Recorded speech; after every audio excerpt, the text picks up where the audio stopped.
What's up, everyone? Welcome back to Anime Lovers, your #1 spot for everything peak fiction. If you breathe, sleep, and dream about anime just like I do, you're in the right place. Today we're diving deep into how Eren Yeager became the villain we loved, so grab your snacks, hit that subscribe button, and let's get started.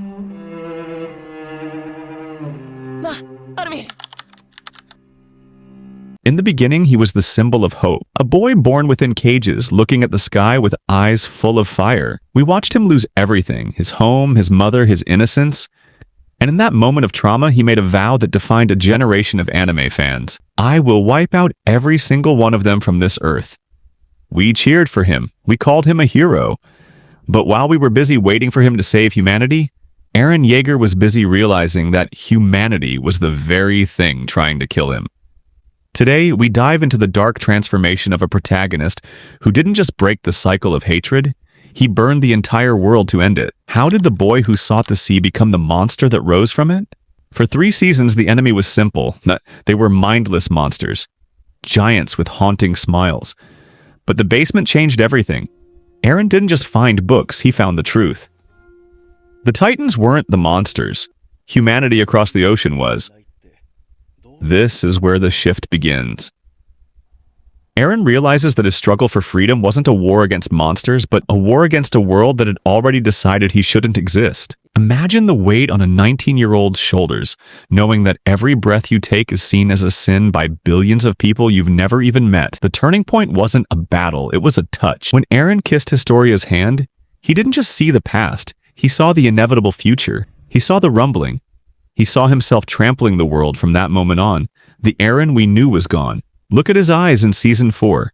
The fire is replaced by a cold, hollow stare. He became a prisoner of time, forced to walk a path that he hated, because every other path led to the extinction of the people he loved. He didn't choose to be a villain. He accepted the role because no one else was strong enough to do it. The declaration of war arc is where the world finally saw the new Eren. He stood in front of Reiner, the man who broke his wall, and said, I'm the same as you. This wasn't a boast. It was a heartbreaking realization. To save his home, he had to become the very thing that destroyed it. He attacked Liberio. He killed innocents. He dragged his friends into a massacre. We see the fandom split here. Some called him a devil. Others called him a king. But why did we keep loving him? Because unlike most villains, we saw his journey. We knew his why. We knew that beneath the founding Titan's terrifying exterior, there was still a boy crying for a way out that didn't exist. Eren Yeager pushed everyone away.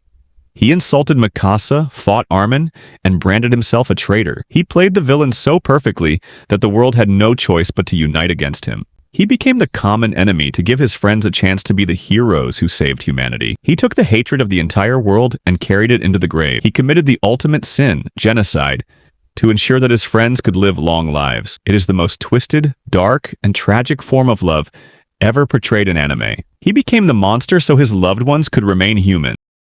Eren Yeager wasn't a hero, but he wasn't a simple villain either. He was a human pushed to the absolute edge by a world that refused to give him peace. We love him because he represents the terrifying lengths we might go to for those we love. He represents the ugly, honest side of freedom. In the end, Eren Yeager is a reminder that sometimes the world doesn't need a hero. Sometimes it creates a monster. But what do you think? Was Eren a victim of fate or a man who lost his way? Let me know in the comments below.